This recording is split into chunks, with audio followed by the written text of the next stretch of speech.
Hello, welcome to my YouTube channel. ഇന്ന് ഞാൻ വന്നിരിക്കുന്നത് ഒരു മീൻ പീരയുമായിട്ടാണ്. അപ്പം അത് നമുക്ക് എങ്ങനെ ഉണ്ടാക്കുന്നതെന്ന് നോക്കാം. അതിന് വേണ്ടുന്ന ഇൻഗ്രീഡിയൻസ് ഞാൻ പറഞ്ഞുതരാം. ഇത് ചെറിയ ചാള, നെത്തോലി രണ്ടും കൂടെ മിക്സ് ചെയ്തതാണ്. പിന്നെ ഇത് തക്കാളി, നമ്മുടെ ഇലിമ്പിൻ പുളി ഉണ്ടല്ലോ, അതാണ് ഒരു 10-12 ഇലിമ്പിൻ പുളിയുണ്ട്. വലിയ തക്കാളിയാണെങ്കിൽ 1.5, ചെറിയ തക്കാളിയാണെങ്കിൽ ഒരു 2 എടുത്തോളൂ. പിന്നെ കുറച്ച് ചുവന്നുള്ളി, വെളുത്തുള്ളി, ഇഞ്ചി, പച്ചമുളക് ഇത് ചതച്ചെടുക്കണം. പിന്നെ തേങ്ങ. പിന്നെ നമുക്ക് വേണ്ടത് കുറച്ച് മസാലകളാണ്. അത് ഞാൻ വഴിയെ പറഞ്ഞുതരാം, ഏതൊക്കെയാണെന്നുള്ളത് പറഞ്ഞുതരാം. പിന്നെ നമുക്കിത് ചതച്ചെടുത്തുകൊണ്ട് വരാം. ഈ ഉള്ളി, പച്ചമുളക്, ഇഞ്ചി, വെളുത്തുള്ളി എന്നിവ ചതച്ചെടുത്ത് ഈ തേങ്ങയും ഈ തക്കാളി, ഇലിമ്പിൻ പൊടി, പിന്നെ മസാലകൾ എല്ലാം കൂട്ടി തിരുവി നമുക്ക് ചട്ടിയിലോട്ട് നേരിട്ട് ചെയ്യുകയാണ് ചെയ്യേണ്ടത്. നമുക്കത് ചെയ്യാം. ഇനി നമുക്കിത് മിക്സ് ചെയ്ത് കൊടുക്കാം. ചട്ടിയിലോട്ട് ഇടുവാണ്, തേങ്ങ ചട്ടിയിലോട്ട് ഇടുവാണ്. ചതച്ച് വെച്ചിരിക്കുന്ന ഉള്ളി, വെളുത്തുള്ളി, ഇഞ്ചി, പച്ചമുളക് ഇത് ഇട്ട് കൊടുത്തു. ഇനി നമ്മൾ എടുത്ത് വെച്ചിരിക്കുന്ന തക്കാളിയും ഇലിമ്പിൻ പുളിയും ഇട്ട് കൊടുക്കുകയാണ്. പിന്നെ നമുക്ക് മസാലയാണ് ഇട്ട് കൊടുക്കേണ്ടത്. ഓരോന്നായിട്ട് ഇട്ട് കൊടുക്കാം. ആദ്യം നമുക്ക് കുറച്ച് ഉലുവാപ്പൊടി ഇട്ട് കൊടുക്കാം. ഒരു 1/4 സ്പൂൺ മതിയാവും ഉലുവാപ്പൊടി. മഞ്ഞൾപ്പൊടി ഒരു 1/4 സ്പൂൺ മതിയാവും. മുളക് പൊടി ഒരു ടേബിൾ സ്പൂൺ വേണം ഇട്ട് കൊടുക്കാൻ.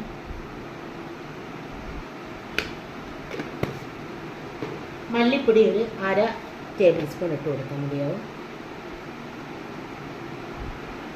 പിന്നെ ഉപ്പും ചേർത്ത് സ്വല്പം വെളിച്ചെണ്ണയും ചേർത്ത് നമുക്കിത് തിരുകിയെടുക്കാം. ഇതാകെ കൈകൊണ്ട് നന്നായിട്ട് തിരുകിയെടുത്തിട്ട് വന്നിട്ടുണ്ട്. കറിവേപ്പിലയിട്ട് ഉപ്പും ഇട്ടിട്ടില്ല, വെളിച്ചെണ്ണ ഒഴിച്ച് തിരുകിയെടുത്തതാണ്. ഇതിനകത്തോട്ട് നമുക്ക് നമ്മുടെ മീൻ മിക്സ് ചെയ്ത് കൊടുക്കാം.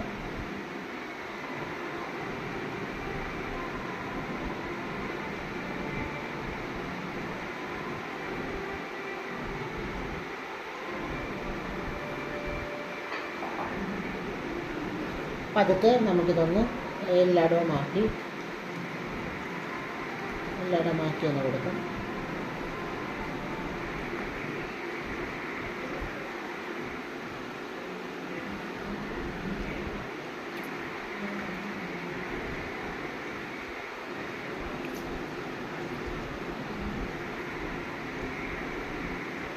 നമുക്കിത് അടുപ്പിൽ വെക്കാം.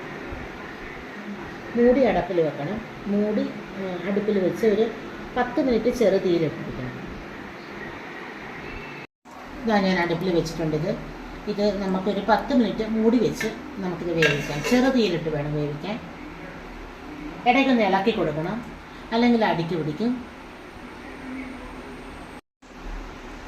നമുക്കിത് ഇടയ്ക്ക് തുറന്നൊന്ന് ഇളക്കി കൊടുക്കാം, അല്ലെങ്കിൽ അടിക്ക് പിടിക്കും. എൻ്റെ പേര് മെനോണ എന്നാണ്, കൊല്ലത്തു നിന്നാണ്. നിങ്ങൾ എൻ്റെ വീഡിയോസൊക്കെ കാണണം, സബ്സ്ക്രൈബ് ചെയ്യണം, ലൈക്ക് ചെയ്യണം, കമൻറ്റ് ചെയ്യണം. ഇത് കൂടുതൽ ഉടയാതെ വേണം ഇളക്കി കൊടുക്കാനായിട്ട്. നേരത്തെ ഞാനൊരു വീഡിയോ ഇട്ടിട്ടുണ്ട്, ഒരു ചിക്കൻ പെരട്ടിൻ്റെ വീഡിയോ ഇട്ടിട്ടുണ്ട്. അത് നിങ്ങളെല്ലാം കണ്ടിട്ട് അഭിപ്രായം പറയണം, കമൻറ്റ്സ് ഇടണം, ലൈക്ക് ചെയ്യണം, ഷെയർ ചെയ്യണം, എൻ്റെ ചാനൽ സബ്സ്ക്രൈബ് ചെയ്യണം. പിന്നെ കുറച്ച് ഷോർട്സൊക്കെ ഇട്ടിട്ടുണ്ട്, അതെൻ്റെ മോൻ്റെയാണ്. അവൻ്റെ സൈക്കിളിനെ കുറിച്ചൊക്കെ ഇട്ടതാണ്. നിങ്ങളതൊക്കെ കണ്ട് സപ്പോർട്ട് ചെയ്യണം. കുറച്ചും കൂടെ ഒരു 10 മിനിറ്റ് നേരം അടച്ച് വെക്കാം. എന്നാലും ഒന്ന് ഇടയ്ക്കിടയ്ക്കൊന്ന് ഇളക്കി കൊടുക്കണം. നമുക്കിനി 10 മിനിറ്റ് കഴിഞ്ഞ് ഇന്ന് നോക്കാം. 10 മിനിറ്റ് കഴിഞ്ഞു. നമുക്കിത് തുറന്ന് വെക്കാം. നന്നായിട്ട് വെന്തിട്ടുണ്ട്. അടിക്കൊന്നും പിടിച്ചിട്ടില്ല. ഞാൻ ഇടയ്ക്കൊന്ന് ഇളക്കി നോക്കിയിട്ടുണ്ടായിരുന്നു. ഇനി നമുക്ക് കറിവേപ്പിലയും സ്വല്പം വെളിച്ചെണ്ണയും ചാലിച്ച് കൊടുത്തിട്ട് നമുക്കിത് ഓഫ് ചെയ്യാം. കറിവേപ്പില ഇട്ട് കൊടുത്തു. സ്വല്പം വെളിച്ചെണ്ണയും ഒഴിച്ച്, പച്ച വെളിച്ചെണ്ണ ഒഴിച്ച് നമുക്കിത് ഓഫ് ചെയ്യാം. കൂടുതൽ ഇളക്കരുത്, ഇളക്കി പൊടിഞ്ഞു പോവും. നമുക്കിത് മതിയാവും. അപ്പോൾ ഓക്കെ, താങ്ക് യു.